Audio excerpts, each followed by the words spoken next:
South Florida students head back to school next week, but before they do, the State Department of Education has identified dozens of books no longer permitted in schools.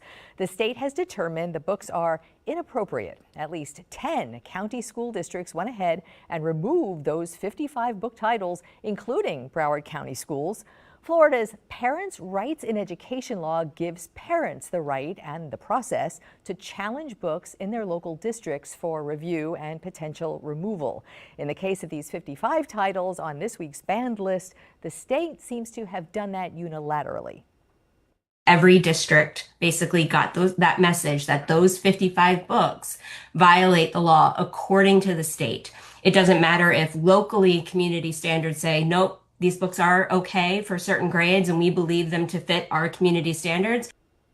The Broward district responded that in a proactive effort, the district issued guidance to schools asking them to review their library collections to determine if any of the titles discussed in the meeting are present in the schools.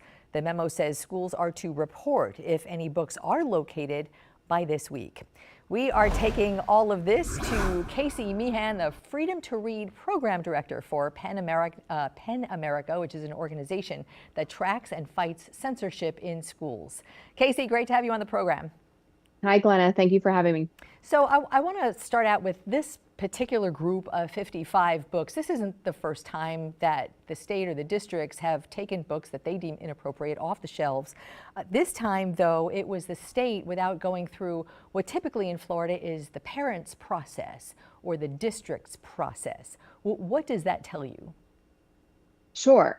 So PEN America, along with several other groups, have been tracking censorship in Florida, but also nationwide, really since 2021. So you're absolutely right. And this is not the first time we've seen books removed from school districts across the state of Florida. What is unique about this case that we're discussing today is that, even though there are laws in place that have then created structures for how to challenge a book, how to have that book reviewed, what the decision process looks like.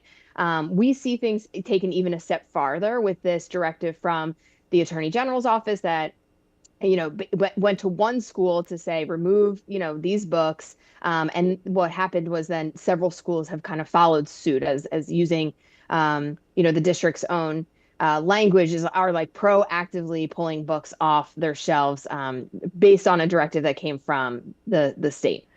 Probably so that there will be no chance of any consequences. And in Florida, we've seen the Attorney General's office get involved in many issues where state law is what it is, and he sort of launches a warning so that the districts or people or organizations unilaterally do things on their own. It's kind of not unusual lately, but you called this censorship, and I want to explore that for a minute. And I just want to put on the record, we here do not support or oppose any of this. We're here for a very fact-based look.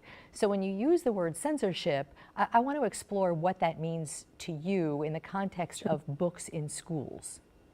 Yep.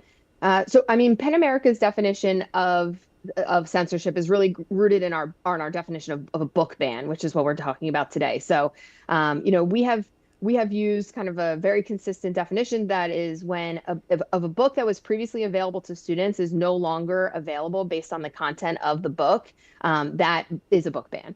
So we have seen this happen across districts, in the state of Florida for the last several years. In cases where books are restricted, that were previously available but now are restricted, we consider those book bans. Books that are outright removed from circulation, we consider that a book ban. And certainly what we see happening, this week with this targeted list of 55 books, we would also say is a book ban. The press statement from the district noted that several of these books will go under review, but as long as a book is removed, even if it goes under review, we also, we do consider that a ban on that book, often because reviews have taken, as our research have shown, has taken weeks, months, even years to be reviewed. And as long as that book is inaccessible where it was previously accessible, that's a restriction on a book where access to that book has been diminished and students no longer have, the right to read that book. So in Florida, for the past couple of years, with the passage of the Parents' Rights in Education Act, now law, a couple of years ago, that is sort of what defined how parents can challenge books that they find might be inappropriate in their own schools, in their own districts. And that's kind of what started all of this book review in the state of Florida. I wonder if there is anything for PEN America that is not appropriate for schools. This list of books, what it seems like on face value is sexual content, sexual acts described, sexual thoughts described, scenes of sexual violence. That seems to be what the theme is on this particular group of 55. Is there something that truly is not appropriate for school-age children in a school library? You know, when we see big lists like this, a list of 55 books, which gets lost is the sort of the nuance that our trained professional educators and librarians bring to selecting different books for different courses, for different grade levels, for different like types of reading exercises.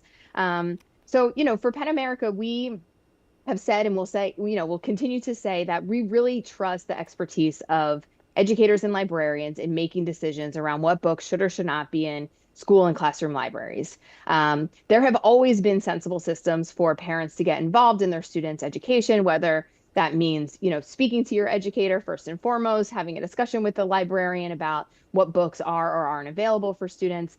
But when we see, you know, big lists like this come down from state officials, it removes any you know, distinction between what your 11th and 12th graders might be reading in a high school classroom versus what your 5th and 6th graders might be reading. And you know, I think there's a lot of important variation in what students can access that is developmentally and age appropriate. So you know, I think for us, it's more that these books have been brought in with intent and with, you know, standards and processes and practices that have long existed based on the professional expertise of educators and librarians. If there is a decision to remove books based on the content, the material of those books that deem them inaccessible, you know, that is our form of censorship, and it really restricts access to information for students across the state of Florida. It restricts the freedom for young people to read. So you bring up I don't want to read into this something that's not there, but you bring in that age appropriate concept, which is interesting and important. I think there's a distinction between a school library where that's open to all ages and curriculum where a teacher might bring in a particular book for a particular lesson with a lesson plan built around it. Do you see a distinction there? Sure. I mean, I think different schools, and it really will vary school to school, district to district, right? Like some districts will have a high school library or a room that's dedicated for, you know, your high school students to go and browse books, whereas there will be an elementary school library that has, you know, its own space for browsing books. So again, there sort of are already these sensible systems in place that kind of keep books you know, shelved in places that the reader that's most appropriate to access those books will access them. And professional librarians play that role as well in really helping kind of shepherd you know, different readers to different parts of the library. So it all depends on, again, like how these books are presented, available, accessible in the physical spaces that they reside. But you know, even when I take my young person, you know, my baby to the library, we go immediately to the children's section because it's colorful and there's picture books, and you know, that kind of draws us in. So like that's where he wants to go, versus high school readers, you know, will tend to go where you see young adult books or your older you know, fiction and nonfiction readers would go. So I think there's, you know, again, there are these sensible systems that have long existed in our schools and library spaces that help kind of readers find the book that's best for them. Before I let you go, I can't really have this conversation without bringing in social media. You know, Florida now has a law that restricts young teens from even having an account on social media without parental approval. And here is a wide open internet where children of any age, if they have access, could find anything, books or otherwise. Is there a sense of what should be, in your words, censored there? I mean, social media, I'll say I'll leave that to other experts, but I think what's different about a book is it's something that's like physical that you can flip through, you can put it down, you can step away from it. Um, and often, especially in the context of a school library, I mean, books are really brought in for educational and literary purposes. And so, there is such that, it has long been considered a really kind of safe and comfortable place for people to explore stories that represent their own identities, represent different identities, learn about, people that may or may not have shared experiences from them, learn about the history of, a community or of our country. I mean, those are, sort of in that way, books, are a different kind of format than the social media quick scroll and easy find. You have the more of an opportunity to sit down and really kind of like spend time and digest with a book and the content of a book. That makes it a little different. Kasey Meehan, it is great to have you on the program. I appreciate your insights on this. No problem. Thanks for covering.